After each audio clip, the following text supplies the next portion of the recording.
americanas, levando com ele o trem. Os fios do telégrafo acompanhavam os trilhos e a informação que transmitiam era essencial ao funcionamento tranquilo de todo o sistema ferroviário. Não que não tenha havido resistência à utilização dessas duas invenções. As pessoas diziam que a eletricidade era perigosa, enquanto outras diziam que as altas velocidades que os trens eram capazes de desenvolver, os seres humanos não conseguiriam respirar. Mas o progresso não foi detido. E a longo prazo, fios e trilhos desempenharam o mesmo papel vital que os rios haviam desempenhado durante tanto tempo, transportando pessoas, cargas e ideias. E através de quilômetros e quilômetros de fios, o fluxo de informação flui graças ao uso prático da lei de Ohm. Mais ou menos da mesma maneira, regras semelhantes levaram os engenheiros hidráulicos a projetar e colocar em funcionamento aquedutos.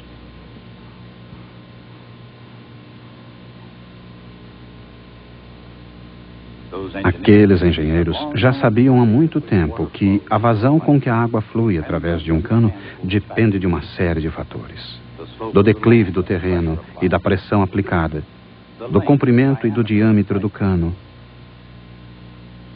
e da viscosidade e da densidade da água.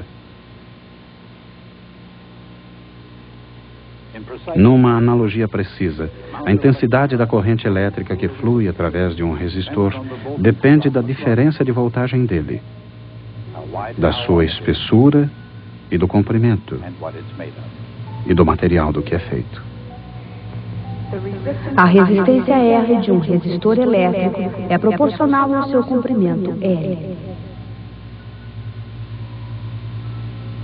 Inversamente proporcional à sua área A. E proporcional à sua resistividade RS, isto é, à sua tendência de inibir o fluxo de elétrons.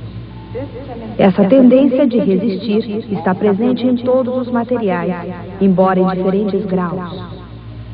Quando se acrescenta resistores a um circuito, um após outro, o efeito é o mesmo de se fazer um resistor mais comprido. A isso se dá o nome de resistores em série. Quando se colocam resistores lado a lado, aumenta-se a área através da qual a corrente pode fluir. Esses são os chamados resistores em paralelo. Sua resistência é menor do que a de cada um isoladamente. O mesmo se aplica à água. Reunir pedaços de cano em série equivale a fazer um cano mais longo, aumentando a resistência ao movimento. Mas se os canos são colocados lado a lado, eles podem transportar mais água, mais facilmente. E esses canos em partículas transportam uma grande quantidade de água, elevando-a a 500 metros acima do Rio Colorado, até o ponto em que pode descer para Los Angeles. No entanto, como a represa e a estação de bombeamento foram projetadas para transportar essa enorme quantidade de água, o projeto encontrou forte resistência, especialmente no Arizona, o estado que se encontra do outro lado do rio. No dia que teve início a sua construção, em 1934, a milícia do estado do Arizona ocupou as margens do rio com rifles e outras armas de fogo. Neste caso, o motivo da resistência era claro. O fluxo de progresso da Califórnia era feito às custas do futuro do Arizona. Mas o que dizer da resistência natural ao progresso dos elétrons? Qual a natureza da resistência elétrica? Sob a influência de um campo elétrico, os elétrons se movem através de um metal, assim como uma bola de gude cai através de um fluido viscoso. Se não encontrasse resistência, elas acelerariam livremente como um corpo caindo no vácuo.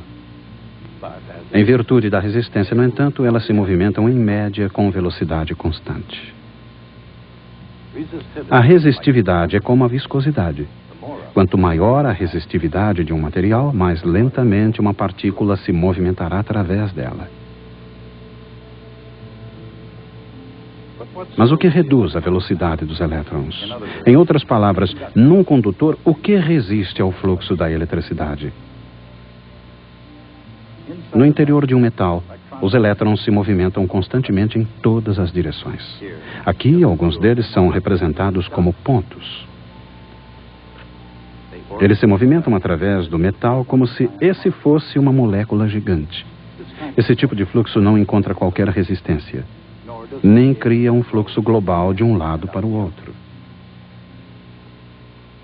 Nessas condições, o condutor se encontra num estado de equilíbrio eletrostático. Não há campo elétrico no seu interior, nem diferença de voltagem entre as duas extremidades. Mas se uma bateria faz uma corrente elétrica fluir, o equilíbrio é destruído e um campo elétrico é criado dentro do condutor.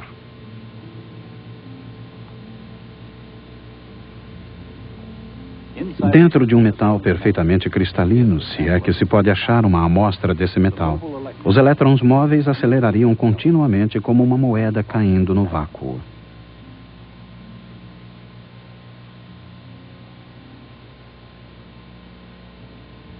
Mas no mundo real, os cristais não são perfeitos.